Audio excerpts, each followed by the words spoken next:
The message I would leave everyone listening with is twofold. The first is I want to footnote everything I just said and everything that I say in the book with the caveat that all of these topics about geopolitical disputes between the US and China are fundamentally a political matter between two types of regimes and in no way is meant to include, in no way scopes in the Chinese people, Chinese culture, the Russian people, Russian culture.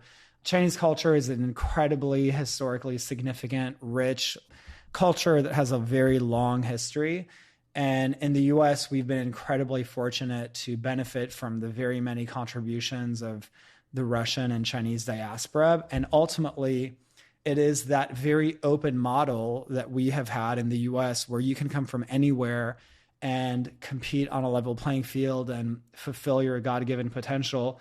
That is the model that we stand for. And that's the very model that makes us virtuous in this political struggle, that if we want to continue living in a world where we have more opportunities like this and where that model survives, that's why we need to stand with the US government on this in this struggle.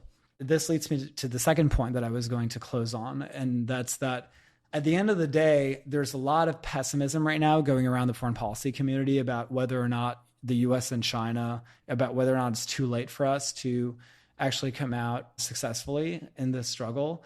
But the one thing that the factor that I think that a lot of pessimists overlook is the fact that China can have all the airplanes and all the warships and all the tanks that it wants. But you see their Achilles heel and the fact that Xi Jinping is a leader that is terrified of words and thoughts. He surrounds himself and showcases himself in front of the world, surrounded by heavy military equipment and these parades that they have in Beijing.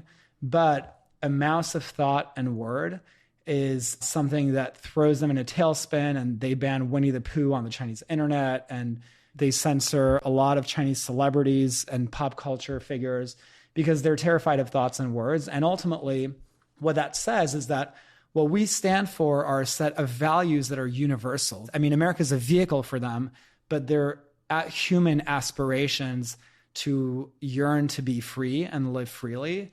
Dictators will say, oh, this is an American idea. Human rights are an American invention. You have people, democracies in every part of the globe, on every continent, and they're fundamentally universal ideas. They're not just American ideas. And so that is what places us on the right side of history. And so I think that we can absolutely be successful in this struggle because we stand on the side of people's natural human instincts.